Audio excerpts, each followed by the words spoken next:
இருங்க இருங்க நீங்க சொன்னீங்கல்ல நீங்க நீங்க சொன்னது நான் அப்புறம் படிக்க முடியாம போயிடும். அது சொல்லிட்டு இப்போ படிச்சீங்கன்னா இன்னும் அவமானமா இருக்கும். விட்டுருங்க. ஓகே நானே படிச்சுக்கிறேன்.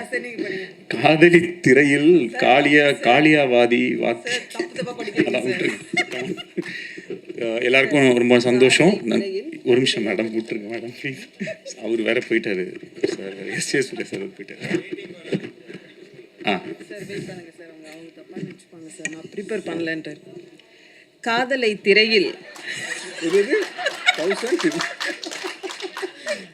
கேட்கல என்ன சொன்னீங்க?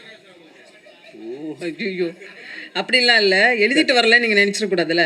காதலை திரையில் கவிதையாய் வடித்தவர், கலர்ஃபுல் காட்சிகளில் கனவுகளை படைத்தவர், போடா போடியில் துள்ளி குதித்த இளமை, நானும் ரவுடிதான் என்று சொல்லி ஜெயித்த பெருமை, எளிமையான வரிகளால் இதயங்களை தொட்டவர், பாடல் ஆசிரியனாய் பாட்டிலேயே மேஜிக் செய்பவர், இயக்குனராய் இவர் ஒரு ட்ரீம் மேக்கர், வசனங்களில் இவர் ஒரு ட்ரெண்ட் செட்டர், காத்து வாக்கில் தனது காதலை சொல்லி நயன்தாராவின் இதயத்தில் இடம் பிடித்தவர், முகத்தில் தெரியும் செல்மிஷ அரட்டை, இவருக்கு உலக் உயிர் குழந்தைகள் இரட்டை, தானா சேர மாட்டார் சேர்ந்தால் விடமாட்டார், தமிழ் சினிமாவில் பலரும் பொறாமை கொள்ளும் சின்ன சிரிப்பில் மக்களை சிறைப்பிடித்தவர், காப்பீடு கம்பெனியின் காரணக்கர்த்தா, 2040 காதலை இன்சூரன்ஸ் பண்ண lovable man, director producer Vignesh Sivan அவர்களை பேச அழைக்கிறோம். Thank you so much. நேற்று ஒரு இன்டர்வியூவில் நான் சொல்லியிருந்தேன், இந்த ஒரு ஸ்டேஜில் ஒரு வடிவேல் ஃபைட்டில் வந்து அவர் எப்படி கப்பை வாங்கிட்டு நியாயமாக இந்த கப்பு எனக்கு தான்டா சொந்தம், நான் எவ்வளோ அடி வாங்கியிருக்கேன் பாடுறான்ற மாதிரி இந்த படம் ரிலீஸ் ஆனதே வந்து எனக்கு ஒரு பிளாக் பஸ்டர். இந்த படம் ரிலீஸ் ஆகிடுச்சு, அதுவே எனக்கு வந்து ஒரு பெரிய பிளாக் பஸ்டர் தான், எனக்கு ஒரு ஹிட்டு. ஏன்னா எப்பயுமே கொஞ்சம் கனவு பெருசாக இருந்துச்சுன்னா அது கொஞ்சம் கஷ்டமாக தான் இருக்குது. ஸோ நம்ம நிறையா தடவை என்னென்னா சுற்றி இருக்கிற சூழ்நிலைகள் காரணமாக எது கொஞ்சம் ஈஸியோ எது கொஞ்சம் சுலபமாக நடக்குமோ அப்படின்ற மாதிரி நம்மளே வந்து நம்மளுடைய கம்ஃபர்ட் ஜோன். இப்போ எனக்கு வந்து இப்போ என் வாழ்க்கை வந்து ரொம்ப ஒரு கம்ஃபர்ட் ஜோனில் தான் இருக்குதுன்னு சொல்லலாம் கடவுளுடைய அனுகிரகத்தால். ஆனால் அதே அந்த கம்ஃபர்ட் ஜோனில் எத்தனை படம் வேணாலும் லைஃப்பில் நம்ம பண்ணிகிட்டே போயிட்டே இருக்கலாம். பட் அந்த கம்ஃபர்ட் ஜோனை பிரேக் பண்ணி நான் இருந்த ஒரு சுச்சுவேஷனுமே வந்துட்டு எனக்கு கொஞ்சம் என் மேலே பெருசாக நம்பிக்கை இல்லாத ஒரு சுச்சுவேஷனில் தான் இருந்துச்சு. அந்த மாதிரி ஒரு சமயத்தில் ஒரு கம்ஃபர்ட் ஜோனில் இருக்கிற ஒரு ப்ராஜெக்டை கை வைக்காமல் எனக்கு வந்து என்னை சேலஞ்ச் பண்ணிக்கக்கூடிய விஷயம். இந்த படத்தில் வந்து ஒரு ஃப்ரேம் கூட என்னால் ஈஸியாக எடுக்க முடியாது. சும்மா கேமரா எடுத்துகிட்டு போனால் ஒரு இடத்துல வச்சோன்னா அது வந்து ஒர்க் அவுட் ஆகாது. அதில் ஏதாவது ஒரு மெனக்கடலாவது இருக்கும். அதில் அட்லீஸ்ட் ஒரு காஸ்டியூமாவது கரெக்டாக இருக்கணும், இல்லை பின்னாடி இருக்கிற விஷயங்கள் கரெக்டாக இருக்கணும், இல்லை அதில் இதுக்கப்புறம் வரப்போகிற அந்த சிஜி கரெக்டாக இருக்கணும், இல்லை அங்கே இருக்கிற ஒரு மேக்கப்பில் ஏதாவது ஒரு விஷயம் கரெக்டாக இருக்கணும், இல்லை பேச போகிற டைலாகில் ஏதாவது ஒரு ஃபியூச்சரிஸ்டிக்கான ஒரு விஷயமா இருக்கணும். இந்த மாதிரி ஏதாவது ஒரு வேலையாச்சும் எக்ஸ்ட்ரா பண்ணணும் அப்படின்ற மாதிரி அப்படி பண்ணால் மட்டும்தான் இந்த படம் கொஞ்சம் கன்வின்சிங்காக இருக்கும். இல்லைனா நம்ம சும்மா சொல்லலாம் 2040 நடக்கிற மாதிரி அப்படின்ட்டு. அப்புறம் இப்போ இந்த ஃபிலிம் ரிலீஸ் ஆச்சு. ரிலீஸ் ஆகும்போது நிறையா நல்ல ரிவ்யூஸ், நிறையா பாசிட்டிவான ஃபீட்பேக்ஸ், நிறையா பாராட்டுகள் அதெல்லாம் இருக்கிற அதே சமயத்தில் சில பேருக்கு வந்து இந்த ஃபிலிம் வந்து கொஞ்சம் ஸ்லோவாக இருக்குது, கொஞ்சம் லேக்காக இருக்குது, இந்த மாதிரி சில விஷயங்களுமே வந்து நான் பார்க்க தான் செய்கிறேன். ஸோ எப்பயுமே இந்த மாதிரி ஒரு ஹை கான்செப்ட், ஒரு ஏதாவது ஒரு கொஞ்சம் ஒரு ரெகுலராக நம்ம அந்த ஒரு அரைச்சமாவை அரைக்காமல் ஏதாவது ஒரு புதுசாக ஒரு விஷயம் சொல்லணுன்னா அதற்கான இப்போது ஒரு ஃப்ளைட்டில் நம்ம ஏறுறோன்னா முதல்ல வந்து அந்த சீட் பெல்ட்டை போடுங்க, இந்த இதை பண்ணுங்கள், அதெல்லாம் சொல்லும்போது கொஞ்சம் அந்த இடத்துல ஒரு தொய்வடைய தான் செய்யும். பட் அந்த ரூல்ஸ் எல்லாம் தெரிஞ்சதுனா தான் அதுக்கப்புறம் இருக்கக்கூடிய விஷயங்கள் இருக்கும். ஸோ படத்தில் சில இடங்களில் சில காட்சிகளில் வந்துட்டு கொஞ்சம் மெதுவாகவோ இல்லை கொஞ்சம் புரிய வைக்கிறதுக்காக, ஏன்னா ஒரு திரைப்படன்றது வெறும் ஒரு கொஞ்சம் பேர் மட்டும் பார்க்கக்கூடிய விஷயம் இல்லை, அது எல்லா ஏஜ் குரூப்ஸ் எல்லா விதமான மக்களுமே வந்து பார்ப்பாங்க. அப்போ அவங்க எல்லாருக்குமே வந்து அந்த விஷயத்தை நம்ம எப்படி கடத்துறோம் அப்படின்றதுக்காக எல்லாத்து மேலேயுமே நம்ம வந்து கொஞ்சம் டீட்டெயில் பண்ண வேண்டிய ஒரு கட்டாயம் இருக்குது. ஸோ அப்படி இருக்கும்போது ஓவராலாக அந்த ஒரு ஃபில்மை நம்ம பேஸ் பண்ணுற விதமாகட்டும், சில விஷயங்களை நம்ம சொல்கிற விதமாகட்டும், அதுக்கெலாம் வந்து நம்ம கொஞ்சம் எடுத்துப்போம். ஸோ அதை வந்து நான் ஒரு கன்ஸ்ட்ரக்டிவ் கிரிட்டிசிசமாக எடுத்திருக்கேன். அண்ட் அதை பார்க்கும்போது எனக்கும் சில விஷயங்கள் வந்து புரிஞ்சுது. பட் ஹேவிங் செட் இதில் இவ்வளோ விஷயங்கள் இருந்தாலும் தேட்டரில் போய் இந்த படத்தை பார்க்கும்போது நான் நினச்சது வந்து ஒரு காதல் கதை. ஆனால் பொதுவாகவே எப்பயுமே காதல் படங்கள்னால் அது ஒரு மாதிரி ஒரு ஒரு ஒரு தன்மையிலே போயிட்டே இருக்கும். பட் படம் ஃபினிஷ் ஆகும்போது வந்து அது எப்பயுமே ஒரு மெலோட்ராமாவா, ஒன்று ஹீரோயின் வந்து இதில் ஏர்போர்ட் போயிடுவாங்க, இல்லை ட்ரெயினில் ஏற போயிடுவாங்க, இல்லைனா ஏதாவது ஒரு சேஸு, இந்த மாதிரி ஒரு ரெகுலர் ஏரியாஸில் இல்லாமல் அதை வந்து ஒரு கமர்ஷியல் ஹீரோ வில்லன் ஃபில்முக்கு இருக்கக்கூடிய சில ஹை பாயிண்ட்ஸ் ஏதாவது ஒன்று க்ரியேட் பண்ண முடியுமா அப்படின்ற ஒரு எக்ஸ்பெரிமெண்ட் ட்ரை பண்ணி தான் இந்த படத்தில் வந்து அதை வந்து முயற்சி செஞ்சோம். இப்போது அது கடைசியில் தேட்டரில் வரும்போது அந்த இடத்துல கிளாப்ஸோ, அந்த இடத்துல வந்து ஒரு அப்ரிஷியேஷன் வரும்போது பார்க்குறதுக்கு ரொம்ப நிறைவாகவும் சந்தோஷமாகவும், ஒரு ரைட்டராக நம்ம ஏதோ ஒரு விஷயம் ட்ரை பண்ணோம். அந்த ட்ரை பண்ணது ஒரு 1000 பேர் இருக்கக்கூடிய தேட்டரில் அட்லீஸ்ட் ஒரு ஒரு ஒரு ஒரு ஒரு குறிப்பிட்ட நம்பர் ஆஃப் பீப்புளுக்காச்சும் அது வந்து ஒர்க் ஆகுது அப்படின்றது நினைக்கும் போது நம்மளுடைய வேலை மேலே நமக்கு இருக்கிற ஒரு நம்பிக்கை இன்னும் அதிகரிக்குது. அதுக்கு வந்து மிகப்பெரிய நன்றி டு த ஆடியன்ஸ். அப்புறம் இந்த படத்தை எடுக்கிறதுக்கு எனக்கு என்னுடைய ஃபஸ்ட்டு பவர், இந்த ஃபில்மை நான் பண்ணக்கூடிய இந்த படம் நடக்கிறதுக்கு காரணமாக இருந்தது பிரதீப்னால தான் இந்த படம் நடந்துச்சு. இல்லைனா இந்த படம் நடக்க சான்ஸே கிடையாது. ஏன்னா இந்த படம் பிகினிங்லேருந்தே பட்ஜெட் தான் வந்து இஷ்யூ. இன்றைக்கி நம்ம சினிமாவில் பார்க்குறோம், எவ்ரிடே ஏதாவது ஒரு படம் ட்ராப் ஆகுது, ஏதாவது ஒரு படத்தில் இயக்குநர்கள் மாறிடுறாங்க. இன்றைக்கி வந்து டிரெக்டர்ஸோட சுச்சுவேஷன் வந்து ரொம்ப கவலைக்கிடமாக இருக்குதுன்னு சொல்லலாம். பேர் சொல்ல இது பண்ணல, ஓகே பேர் சொல்லணுன்னாலும் நான் சொல்லலாம். இப்போ ஒரு அவ்வளோ பெரிய ஒரு படம் வந்து ஆன்லைனில் வந்து லீக் ஆகிருக்கு. இதோடைய மொத்த வழியை, அதாவது எல்லாரோட வழியை விடையும் அந்த இயக்குனரோட வழி தான் அந்த இடத்துல வந்து ரொம்ப அதிகமாக இருக்கும். இந்த இடத்துல நான் வந்து வினோத் என்னோடய ஃப்ரெண்டுக்கு வந்து என்னுடைய வருத்தத்தை நான் தெரிவிச்சுக்கிறேன். ஏன்னா இது வந்து ஒரு ஒரு ஒரு மரணம் அளவுக்கு ஒரு வலிக்கக்கூடிய ஒரு விஷயம். அது ஒரு டிரெக்டரால் மட்டும்தான் அதை வந்து ஃபீல் பண்ண முடியும். ஏன்னா ஒரு நாளும் ஒரு ஷார்ட்டும் எடுக்கும்போது அந்த டிரெக்டர் வந்து அது எவ்வளோ கஷ்டப்பட்டு அதில் எவ்வளோ கனவுகளோடு அது எடுப்பாங்க அப்படின்றது ஆஸ் அ டிரெக்டராக எனக்கு வந்து தெரியும். இங்கே இருக்கக்கூடிய எல்லாருக்குமே வந்து தெரியும். பட் அங்கேருந்து அது நம்ம நினச்ச மாதிரி ஒன்று வராமல் அது இந்த மாதிரி போகும்போது ரொம்பவே கஷ்டமாயிடுது அது. ஸோ அதே மாதிரி இப்போது என்னாலையும் வந்து என் படத்தை நான் நினச்ச மாதிரி எடுக்க முடியாதோன்னு அந்த அந்த அந்த பெயின்லேயே போய் கடைசியில் என்னால் முடிஞ்ச வரைக்கும் நான் அந்த படத்தை நான் நினச்ச மாதிரி வந்து எடுத்து அதை வந்து அப்புறமேட்டு ரிலீஸ் ஆகிறதுக்கும் பிரதீப் சார் சொன்ன மாதிரி அவ்வளோ டேட்ஸ் மாறி வந்ததுக்கு ஏகப்பட்ட காரணங்கள் இருந்துச்சு. எங்களால் நிறையா விஷுவல் எஃபெக்ட்ஸு அவ்வளோ விஷயம் எதுவுமே கொஞ்சம் காம்ப்ரமைஸ் பண்ணி பண்ணுறதுக்கும் மனசு வரல. கொஞ்சம் இது இப்படி பண்ணிக்கலாம் அப்படின்னா கண்டிப்பாக மாற்றிருக்க முடியும். பட் ஆனால் அது மாதிரி ஏன்னா இந்த படத்தை என்னால் ஒரு தடவை தான் எடுக்க முடியும். அந்த ஒரு தடவை அதை எனக்கு நான் நினச்ச மாதிரி எடுத்துட்டா எனக்கு சந்தோஷம். அதுக்கு இவ்வளோ பேர் வந்து எனக்கு ஹெல்ப் பண்ணாங்க. ஷூட் வந்து ரொம்ப மாறி நடக்கும். பட் எப்போ வந்தாலுமே அவருடைய 100% எப்பயுமே கொடுக்குற ஒரு ஹீரோ எனக்கு கிடைச்சது வந்து எனக்கு ரொம்ப சந்தோஷம். டைமில் வந்து அவர் ரொம்ப ஷார்ப்பு. அதில் இன்றைக்கும் என் மேலே கொஞ்சம் டென்ஷன் ஆகிட்டாரு. 12:30 to 2:30 லஞ்ச் பிரதர், 2:30க்கு ப்ரெஸ் மீட் சொன்னேன். அவர்கிட்ட என்ன பிரச்சனைனா நம்ம 12:30 சொன்னோன்னா 12:29க்கு வந்துடுறார். வழக்கம் போல் நான் ஒரு 1 hour அப்படியே வந்துட்டேன். அதில் வந்து sorry bro, please don't mistake me. இதே மாதிரி எங்களோட ஷூட்டிங்லேயும் எவ்ரி டே வந்து அந்த சொன்ன டைமுக்கு வரதாகட்டும். ஆனால் அதே மாதிரி ஒரு ஷார்ட்டோடைய 100% அவர் ஒரு டிரெக்டர் தான். என்கிட்ட சொல்லலாம், ப்ரோ இது ஓகே ப்ரோ, இது இங்கேருந்து வைடு க்ளோஸ் கட் பண்ணிக்கோங்க அப்படின்னு ஈஸியாக சொல்லிட்டு போயிடலாம். நானே ஏதாவது சின்ன ஆட்லாம் ஏதாவது நடிக்கிறதுக்கு போவேன் கை செலவுக்கு. அப்போ வந்து அவங்க ஏதாவது ஒன்று சொல்லுவாங்க. அப்போ நான் சொல்லும்போது ப்ரோ ஓகே ப்ரோ இது இவ்வளோ தானே கட் பண்ணுவீங்க அப்படின்னு நான் சொல்லிவிட்டு நான் எஸ்கேப் ஆகிடுவேன். ஆனால் இவர் வந்து நான் எத்தனை தடவை எதை கேட்டாலும் வந்து அது அவரோட அந்த இடத்துல வந்து ஒரு ஹீரோ, நான் வந்து ஒரு நடிக்க வந்திருக்கேன், நான் என் வேலையை தான் பண்ணுவேன்ற மாதிரி பண்ணுறது வந்து ரொம்ப ஆச்சரியமாக இருந்தது எனக்கு. அப்புறம் ஒரு குறிப்பிட்டு சொல்லணுன்னா என் படத்தில் வந்து ஒரு ஸ்விம்மிங் பூலில் இருக்கிற மாதிரி ஒரு சீக்வன்ஸ் ஒன்று வந்துச்சு. தண்ணிக்குள்ளே இருக்கணும். இதுவே ஒரு ஆக்ஷன் ஃபிலிமில் நான் அந்த சீக்வன்ஸ் எடுத்திருந்தா மேபி அது வேறு மாதிரி இருக்கும். இது ஒரு லவ் ஸ்டோரின்னும் போதே எல்லாருமே ப்ளஸ் இந்த ஜாலியான படம், கலர்ஃபுல்லான படம்னா அது என்னமோ எடுக்கிறது ரொம்ப ஈஸியாகவும் அது என்னமோ ரொம்ப விளையாட்டுத்தனமாக நம்ம எடுப்போன்ற மாதிரியுமே ஒரு பெர்செப்ஷன் இருக்கும். இதே ஒரு காட்டில் போய் ரொம்ப புழுதியில் அப்படி இப்படின்னு கஷ்டப்பட்டு இருக்கிற மாதிரி படம்னா அது ரொம்ப கஷ்டப்பட்டு எடுத்த மாதிரி படமாகவும், ஃபாரின்லலாம் போய் எடுத்தோன்னா அது ரொம்ப ஈஸியான படமாகவும் ஒரு பெர்செப்ஷன் இருக்குது. எல்லா படம் எடுக்கிறதும் கஷ்டம்தான். இப்போ இந்த மாதிரி ஒரு படத்தில் இந்த மாதிரி ஒரு சீக்வன்ஸ், ஒரு ஆக்ஷன் சீக்வன்ஸ்க்கு நிகராக உயிருக்கே ஆபத்தார அளவுக்கான ஒரு சீக்வன்ஸாக தான் அது வந்து எங்களுக்கு இருந்துச்சு. ஏன்னா கிட்டத்தட்ட அந்த கேமரா உள்ளே எடுத்துகிட்டு போய் ஒரு நிமிஷம் டு 1.5 நிமிஷம் ஒரு மூச்சு வந்து தம் கட்டி வந்து நடிக்கணும். நைட்டு ஃபுல்லாமே அதை வந்து பண்ணிகிட்டு இருந்தார். அண்ட் நானும் ஸ்விம்மிங் பூலில் தான் வந்து இருந்தேன். ஸோ ஒரு தடவை சரி ஓகே இது எவ்வளோ கஷ்டம் அப்படின்னு சொல்லிட்டு நம்ம ட்ரை பண்ணி பார்ப்போம்னு சொல்லி உள்ளே போனேன். உயிருக்கு பயந்து நான் உடனே வெளியே வந்துட்டேன்.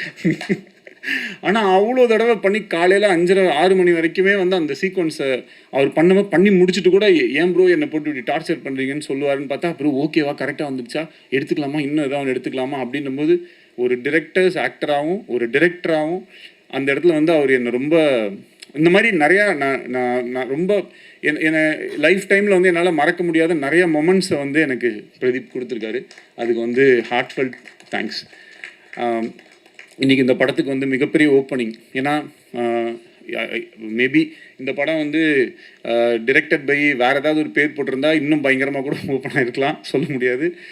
பிரதீப் ரங்கநாதன் அப்படின்ற ஒரு பேருக்காக ஆடியன்ஸ் அந்த ஓப்பனிங்கை வந்து என்னதான் டிலேஸ் அப்படி இப்படின்னு இருந்தாலும் அந்த அளவுக்கு வந்து இந்த படத்தை ஆதரவு கொடுத்துருக்காங்க. அதோடைய ஓப்பனிங்க்கு அவ்வளோ அந்த ஃபேன்ஸோ அவங்களுடைய விஷயங்கள் எல்லாமே வந்து ரொம்ப ரொம்ப பாசிட்டிவாக எங்களுக்கு வந்து அமைஞ்சிருச்சு. இப்போது இந்த வீக்கு என்னை பொறுத்த வரைக்கும் இந்த படம் வந்து ஒரு லாங் ரன் போகும், அதற்கான எல்லா தகுதியும் பொட்டென்ஷியலும் இந்த ஃபிலிமில் இருக்குது அப்படின்றத நான் நம்புகிறேன். இன்னும் இந்த வீக்கெண்டுமே வந்து பயங்கரமாக வந்து இந்த படம் எல்லாமே 10 வருஷம் முன்னாடி எடுத்த படத்தெல்லாம் எடுத்து ரீரிலீஸ் பண்ணிகிட்டு இருப்பாங்க. நான் இப்போ ஓடிட்டு இருக்கிற படத்தையே திருப்பியும் 17ஆம் தேதி ஃபர்ஸ்ட் டே மாதிரி ஒரு ஓப்பனிங் வரணும் அப்படின்ற மாதிரி எனக்கு ஒரு ஆசை. இன்னும் கொஞ்சம் பயங்கரமாக இது ஒர்க் அவுட் ஆகணும். ஏன்னா நிறையா கொஞ்சம் மிக்ஸ்டு ரிவ்யூஸ் இந்த மாதிரிலாம் இருக்குது. அது படத்தை போய் பார்க்கும்போது மேபி இன்னும் பெட்டராக இருக்கலாம். இந்த ஒரு ஆல்ரெடி சில மைண்ட் செட்டோடு பார்க்கும்போது எவ்வளோ அழகான இப்போ இது என்னது இது ஸ்வீட்டாக கேவலமாக இருக்குது அப்படின்னு சொல்லி குலாப் ஜாமுனை கொடுத்தா மேபி சாப்பிடும்போது அப்படி தோன்றதுக்கும் வாய்ப்பு இருக்குது. அந்த மாதிரி சும்மாவே ஏதாவது ஒரு விஷயத்த சொல்லி அது பண்ணும்போது அது கரெக்டாக போக மாட்டேங்குது. எந்த விதமான மைண்டில் எதுவும் இல்லாமல் இந்த படத்தை நீங்கள் போய் நேராக தேட்டரில் உட்காந்து பார்த்தீங்கன்னா கண்டிப்பாக வந்து ரசிப்பீங்க அப்படின்றதுக்கு வந்து நம்பலாம். என்னுடைய வேர்டை நீங்கள் வந்து நம்பலாம். அண்ட் ப்ரோ இந்த ஃபில்மும் வந்து கூடிய சீக்கிரம் உங்களுடைய 100 crore கிளப்பில் வரும். கான்ஃபிடென்ட்டாக இருங்க, வெற்றி நிச்சயம். நெக்ஸ்ட்டு வந்து கிருத்தி, சின்ன பொண்ணு. கிருத்தி அவங்க அம்மாவுமே கொஞ்சம் சின்ன பொண்ணு தான். 2 பேரும் வந்து பார்த்திங்கன்னா செட்டில் அவங்கள வந்து அவங்கள எப்படின்னா அவங்க ஒரு குழந்தைய ஹேண்டில் பண்ணுற மாதிரி தான் நாங்கள் நிறையா தடவை ட்ரை பண்ணியிருப்போம். அதே நேரத்தில் நிறையா தடவை மிஸ்ஸும் ஆயிரும். அப்போ வந்து கொஞ்சம் அப்பப்போ ஒரு சின்ன முன்ன பின்ன இப்படி இருந்தாலும் அந்த ஒர்க்கை பண்ணும்போது the kind of dedication and அதே ஸ்விம்மிங் பூல் சீக்வன்ஸ் பண்ணும்போது எங்கேயோ ஒரு இடத்துல ஷூட்டிங் பண்ணிவிட்டு இவங்க டேயில் அங்கே ஷூட் முடிச்சு நைட்டில் இங்கே வந்து ஷூட் பண்ணிவிட்டு ஒரு நாள் கூட வந்து அந்த ஒரு இப்படி ஏதாவது ஒரு காரணம் சொல்கிற மாதிரி அந்த மாதிரிலாம் எதுவுமே இல்லாமல் எப்பயுமே she was very sweet and I really loved working with you. And அவங்கள ஃப்ரேமில் அப்படி நம்ம வச்சோனாலே வந்து அந்தளவுக்கு ஒரு அழகு. சாதாரண ஒரு ரோட்டில் தான் ஷூட் பண்ணிகிட்டு இருந்தோம் மலேசியாவில். அது ரவிவர்மன் சாரோட மேஜிக் வந்து எப்பயுமே எப்படி இருக்கும்னா நிறைய லைட்ஸ் நிறைய இது அப்படிலாம் போட்டு பயங்கரமாக காம்ப்ளிகேட்லாம் பண்ண மாட்டார். அது அவருக்கு வந்து அவர் ஒரு கிஃப்டட் டேலண்ட். ஸோ அதை ரொம்ப ஈஸியாக ரொம்ப அழகாக வந்து ரொம்ப இப்படின்றதுக்குள்ளே அவரால் வந்து ஒரு எக்ஸ்ட்ராடினரி ஷாட்டை வந்து கம்போஸ் பண்ண முடியும். ஸோ அவருடைய அந்த ஒர்க்கில் கிருத்தியை வந்து காமிச்ச விதமாகட்டும், இந்த படத்தில் வந்து நடித்த மற்ற நடிகர்கள் எல்லாமே நம்மளுடைய கௌரியெல்லாம் வந்து 96 படத்தில் பார்த்துட்டு இந்த படத்துக்கு நான் என் காஸ்டியூம்ஸ் நான் கொஞ்சம் இதெல்லாம் பண்ணும்போது எனக்கே கொஞ்சம் கஷ்டமாக தான் இருந்துச்சு. பட் இருந்தாலும் கௌரி தப்பாக எடுத்துக்காதீங்க, போடுங்க பரவாயில்ல, 2040 இப்படி தான் ஆகும் அப்படின்னு சொல்லி அவங்கள கன்வின்ஸ் பண்ணி அந்த காஸ்டியூம்ஸ் இந்த மாதிரி விஷயங்கள்லாம் பண்ணோம். ஏன்னா அந்த கேரக்டர் ஏன்னா இன்னும் 10 வருஷம் கழிச்சு எல்லாம் இஷ்டத்துக்கு தான் ஏதாவது ஒன்று போடுவாங்க. ஸோ நீங்களும் ஏதாவது இஷ்டத்துக்கு போட்டுவாங்க அப்படின்னு சொல்லி தான் அந்த காஸ்டியூம்ஸ் எல்லாமே நம்ம வந்து கொடுத்து நம்ம வந்து எல்லாம் இது பண்ணோம். ஸோ ஓவராலாக இந்த ஃபில்மை நிறைய பேர் வந்து ரொம்ப கஷ்டப்பட்டு எடுத்திருக்கோம். இந்த ஃபில்ம் நடக்கிறதுக்கு ரொம்ப மெயின் ரீசனாக இருந்த லலித் சார். அவர் மட்டும் இந்த படத்தை அன்றைக்கி டேட்டில் வந்து ஸ்டார்ட் பண்ணல அப்படின்னு சொன்னால் இன்றைக்கி வரைக்கும் நான் அது ஒரு லவ் இன்சூரன்ஸ் கம்பெனி ஒரு கதை வச்சுருக்கேன் போது அது பண்ணலான்ட்டு இருக்கேன்னு சொல்லிவிட்டு இந்த 2 இயர்ஸையும் அப்படியே நான் தள்ளிட்டு போயிருக்கேன். எனக்கு வேறு ஆப்ஷனே இருந்திருக்காது. அவர் மனசு வைக்கலைன்னா இந்த படம் நடந்திருக்காது. இன்றைக்கி இந்த படத்தை நல்லபடியாக ரிலீஸ் பண்ணி கொடுத்ததுக்கும் இந்த படத்தை ப்ரொடியூஸ் பண்ணி கொடுத்ததுக்கும் எங்கள் எல்லாருக்கும் பக்கபலமாக இருந்து சப்போர்ட் பண்ணுறதுக்கும் ரொம்ப ரொம்ப தேங்க்யூ லலித் சார். அண்ட் நடித்த மற்ற அப்புறம் மெயினாக my other technicians Pradeep Raghav மாதிரி ஒரு எடிட்டர் எனக்கு கிடைச்சது வந்து மிகப்பெரிய ஒரு லக்கு. அண்ட் நிறைய காம்ப்ளிகேஷன்ஸ் இருந்துச்சு இந்த ஃபிலிமில். எனக்கு சில டவுட்ஸ் இருந்தது, என்னோடய கான்ஃபிடென்ஸ் லெவலும் ரொம்ப கம்மியாக இருந்தது. அப்போது நான் வந்து எனக்கு ஏதாவது டவுட் இருந்துச்சுனாலோ இது ஒர்க் ஆகலையா, இந்த ஆர்டர் ஒர்க் ஆகுதா இல்லையா அப்படின்றத வந்து இன்னைக்கு பல்ஸில் இருக்கக்கூடிய பிரதீப் பி ராகவ் கிட்டேயுமே நான் வந்து நிறைய தடவை வந்து கேட்பேன். ஸோ அப்போ அவங்க வந்து வருவாங்க, எடிட்டில் வருவாங்க, உட்காருவாங்க, பார்ப்போம், அனலைஸ் பண்ணுவோம், ஒரு வெர்ஷன் கட் பண்ணி பார்ப்போம், இப்படி கட் பண்ணி பார்ப்போம். இந்த மாதிரி விஷயங்கள்லாம் ரொம்ப பண்ணுறதுக்கு அண்ட் அவர் வந்து இந்த ஒரு படத்துக்கே வந்து ஒரு 10 படத்தோட வேலையை செஞ்சுருப்பாரு. அதுக்கு ரொம்ப ரொம்ப நன்றி பிரதீப் பி ராகவ். முத்துராஜ் சார், உங்களுடைய production design and then costumes, அப்புறம் சிஜி ஒர்க் பண்ண மேங்கோ போஸ்ட் வந்து இந்த படத்தோடைய இது வந்து இந்த ஒரு படத்தில் வந்து இந்த செந்தில் கிட்ட வந்து 30 ரூபா கவுண்ட் பண்ணி கொடுத்துட்டு, டேய் இந்த 30 ரூபா நீ வச்சுக்கோ அப்படின்னு, டெய்லி ₹1 நான் எடுத்துப்பேன் அப்படின்னு, ஓகே அப்படின்னு சொல்லுவோம். அந்த மாதிரி இந்த மேங்கோ போஸ்ட்டில் முதல்ல ஒரே ஒரு ரோபோ மட்டும் பண்ணணும் பிரதர் அப்படின்னு சொல்லிட்டு உள்ளே போனோம். அப்புறம் அங்கேருந்து அப்படியே அந்த கையில் ஒன்று வரும், அதுவும் பண்ணி அப்படியே இது பண்ணுங்கன்னு சொன்னோடனே அப்படியே என்னெல்லாம் கேட்டோமோ எல்லாத்தையுமே நான் வந்து பேசின பட்ஜெட்டில் எனக்கு வந்து ரொம்ப ஒரு பாயிண்ட்டுக்கு மேலே அவங்களுமே இந்த ஃபிலிம்குள்ளே ஒரு லவ்வில் வந்துட்டாங்க. So I am always grateful to you Ram. Thank you so much for helping me to achieve this film. And வேறு என்ன சொல்லணும், எஸ்ஜே சார் போயிட்டாரு. ஒரு okay. So SJ Suryah sir வந்து எந்த அளவுக்கு வந்து ஒரு சப்போர்ட்னா 2018 இந்த ஃபில்மை நான் பண்ண ட்ரை பண்ணிட்டு இருந்த போதுலேருந்து அவர் தான்றதுல நான் ரொம்ப ஃபிக்ஸ் ஆகிட்டேன். அவர் வந்து கொஞ்சம் he is always an very expensive artist தான். பட் ஆனாலும் எனக்கு வந்து அவரை தவிர இந்த ரோலில் வேறு யாரையுமே என்னால் இமேஜின் பண்ண முடியலை. ஸோ எனக்கு அவர் தான் வேணும் அப்படின்றதில் வந்து நான் டிசைட் பண்ணிட்டேன். அதுக்கப்புறம் அவர் ரொம்ப அழகாக, அவருக்கு பயங்கர பிஸி, ஆனாலும் அதுக்கு நடுவில் அவர் சொன்ன மாதிரி நிறைய டேட்ஸ் எனக்கு கொடுத்து என்னை அகாமடேட் பண்ணி இந்த படத்தை வந்து அவர் வந்து எனக்கு ஹெல்ப் பண்ணி கொடுத்தாரு. அதுக்கு வந்து என்றைக்குமே நான் நன்றி கடன் பட்டிருக்கேன். சீமான் அண்ணன் ரொம்ப ஒரு நல்ல மனிதர். அவரோட ஒர்க் பண்ண ஒரு நாளுமே வந்து ரொம்ப ஹாப்பி. ஒரு அரசியலில் இருக்கக்கூடிய ஒரு மிகப்பெரிய ஒரு தலைவர், ஆனால் ஒரு நாள் கூட அவருடைய அரசியலையோ இல்லை அவருடைய மைண்டில் இருக்கிற ஐடியாலஜிஸையோ அந்த மாதிரிலாம் எதுவுமே எங்ககிட்ட வந்து யார்கிட்டையுமே பேசாமல் எங்களுக்கு என்ன தெரியுமோ, எங்களுக்கு என்ன பிடிக்குமோ அந்த மாதிரி எங்களோட ரொம்ப ஃப்ரெண்ட்லியாக ரொம்ப பழகினார். படத்தில் நிறைய விஷயங்களில் வந்து எப்படின்னா ஒரு அப்பா பையன் அப்படின்னும் போது சில டைலாக்ஸ் பேசுவோம். அதுக்கு பையன் கேரக்டர்லாம் இருக்கிறனால ஒரு சின்னதாக கிண்டல் பண்ணுற மாதிரியோ இல்லை ஏதோ ஒரு கவுண்டர்ஸ் இருக்கும். அதெல்லாம் வந்து ரொம்ப நான் கேட்டுக்கிட்டேன், இது ஓகேவா அண்ணா தம்பி படத்தில் என்னவோ நான் அப்பா பையனா இப்படி தானேப்பா பேசுவாங்கன்னு சொல்லி அது ரொம்ப என்னை வந்து என்னோடய வேலையை ரொம்ப ஈஸியாக செய்கிறதுக்கு வந்து அலோவ் பண்ண சீமான் அண்ணனுக்கு ரொம்ப நன்றி. அண்ட் மற்றபடி என்னோடய ஏடிஸ் ஒர்க் பண்ண எல்லாருமே, Parvathy, Harish, Lenin, Binu, Prasanna and all camera சைடில் வந்து நிறையா சின்ன ஒர்க்ஸ் எல்லாமே சில சீக்வன்சஸ் அப்போல்லாம் வந்து எனக்கு சத்யன் சூரியன் ஹெல்ப் பண்ணார், நீரவ் ஷா ஹெல்ப் பண்ணாங்க. இந்த மாதிரி நிறைய பேரோட ஹெல்ப்னால தான் இந்த ஃபிலிம் வந்து நடந்திருக்கு. அவங்க எல்லாரையுமே இந்த நேரத்தில் வந்து நான் நன்றி சொல்லிக்கிறேன். எனக்கு ஸோ தேங்க்யூ. இந்த படத்துக்கு உங்களுடைய ஆதரவு ரொம்ப முக்கியமாக இருக்குது. கொஞ்சம் இன்னொரு தடவை கூட போய் பாருங்கள்.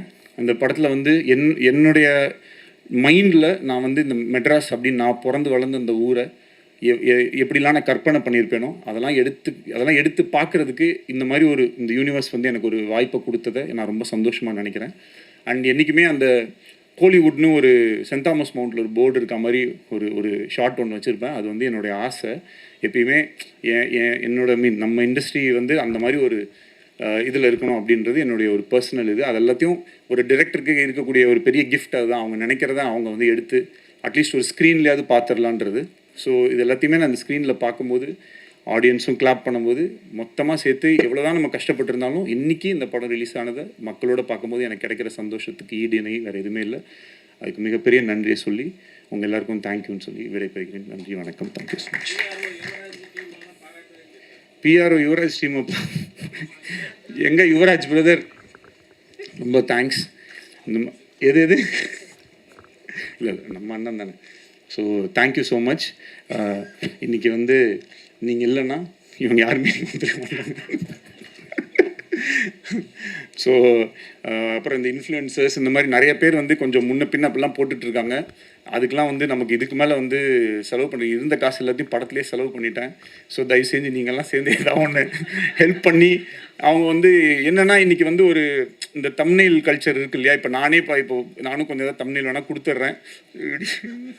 கதறி அழுத விக்னேஷ் அந்த மாதிரி ஏதாவது போட்டுக்கோங்க. மேடையை உடைத்தவன் மாதிரி ஏதாவது போடுறதுக்கு எதையாவது ஒன்று போட்டு கொஞ்சம் ஹெல்ப் பண்ணுங்க. ஏன்னா ஒரு இப்போ எதை பார்த்தாலுமே அது என்னன்னா அந்த தம்ப்நெயில்ல வந்து ஐயோ படம் ரொம்ப அப்படின்னு ஆரம்பிச்சிடறான், உள்ள போனோன்னே ரொம்ப கேவலமாக இருக்கும்னு நினச்சேன், ஆனால் ஆக்சுவலாக நல்லா தான் இருக்குது, சூப்பராக இருக்குது அப்படின்னு சொல்லி அப்படி தான் அந்த வீடியோவே ஸ்டார்ட் பண்ணுறாங்க. ஸோ அதனால் இது எப்படி இது நம்ம ஹேண்டில் பண்ணுறதுனே தெரியல. உள்ளே போனதுக்கப்புறம் அதெல்லாம் நல்லா தான் இருக்குது, ஆனால் இது இருக்குது, ஆனால் எங்கேயோ ஒரு இடத்துல கொஞ்சம் ஸ்லோவாக இருக்குது, கொஞ்சம் என்ன சொல்லணும்னு தெரியாமல் எதையாவது ஒன்று சொல்லி விட்டு போயிடறாங்க. அதை பார்த்து கொஞ்சம் பேர் இதாகிடுறாங்க. ஸோ அதுக்கு எப்படி டேக்கிள் பண்ணுன்றது நீங்கள் தான் ஏதாவது ஒன்று பார்த்து கொஞ்சம் பாவம் ஹெல்ப் பண்ணும். ஏன்னா நிறைய செட்டில்மெண்ட்லாம் பேலன்ஸ் இருக்குது. அந்த இந்த ராமசாமி என் பணம் கிடைச்சிரும்னு ஒரு பல பேர் வெளில இருக்காங்க. அது இந்த வாரம் நல்லா ஓடிடுச்சுன்னா இதுதான், அப்படி இல்லைன்னா ராமசாமி ஊ தான். அதனால தயவு செஞ்சு கொஞ்சம் நீங்களாம் உங்கள் வீட்டு பிள்ளையா நினச்சி இது மாதிரி தான் இப்போ நிலைமை வந்து அந்த லெவலுக்கு இதுதான் இருக்குது. அந்த இப்போ என்ன கேட்டுட்டான் என் கட்சிக்காரன், ஒரு படம் தானே எடுக்க வந்தேன், அந்த மாதிரி ஒரு படம் தானங்க எடுக்க வந்தேன், அதுக்கு ஏன்பா போட்டு இப்படி அடிக்கிறீங்கன்ற மாதிரி. சிம்பிளாக பண்ணு, காம்பேக்டாக பண்ணு, சிம்பிளாக பண்ணு, காம்பேக்டாக பண்ணால் நல்லாவே இருக்க மாட்டேங்குது, அதுக்கும் அடிக்கிறாங்க.